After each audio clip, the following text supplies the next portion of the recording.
异端哦，是不是？各位兄弟，思考一下。耶稣讲：“我是道路，我是道路，真理性命。若不借着我，怎么样？没有人可以到天父那里去，对不？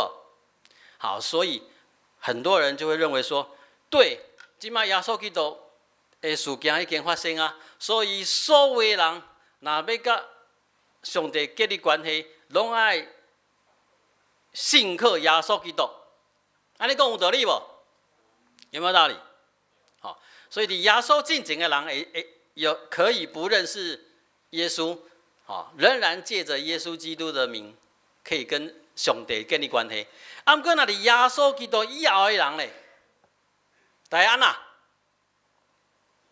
靠着耶稣基督，对不对？要信靠耶稣基督，是不是啦？各位兄弟，有在思考不？这个很重要呢。这个没有想清楚就变异端哦。好，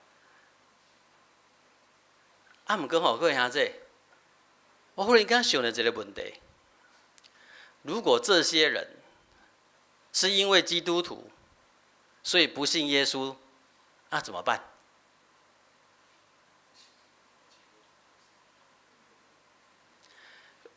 在耶稣基督以后的人，因来照着靠耶稣基督的保护，爱相信耶稣基督，口里承认，心里要相信，因才会当甲上帝建立关系，对不？是不是？啊，不过那这个人是因为基督徒的行为，因为基督徒的表现，因颠倒无爱信耶稣基督，啊，这是要怪什么人？各位兄弟，这个是谁的责任啊？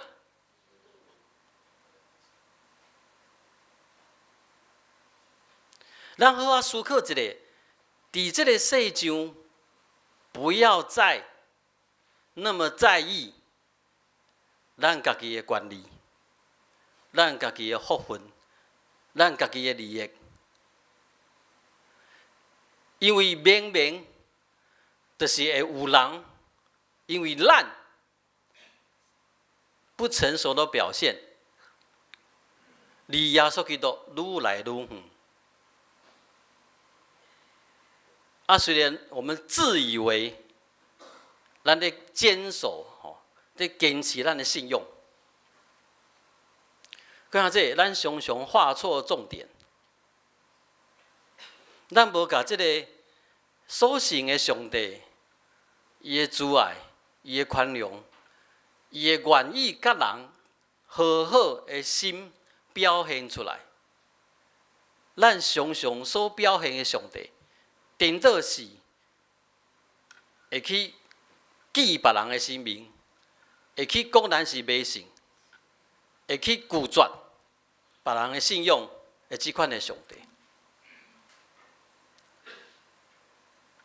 我说，亲爱的兄弟姊妹，咱若真正要来传福音，咱就互众人伫咱的心上看到福音所转变咱生命的水，看到福音会当转变咱生命，会当要成做上帝路用，迄个慈爱，迄个公义，唔通阁一直要伫即个社会，你所徛起的所在，为着家己的利益，为着家己的生活的方式，为着家己所认为对的制度，要去压迫别人，要去欺负别人，要去阻止别人的权利。当咱安尼做的时阵，各位兄弟，咱无伫传福音，咱咧画一个 gap， 我们画下一个空隙，伫人甲上帝中间，咱画一个 gap， 绝对唔通阁继续安尼做，颠倒质疑，要互众人看到，因为咱满满有上帝的恩典，所以咱会当活出一个属伫上帝国记达款式的生命甲生活的方式。咱同心来祈祷。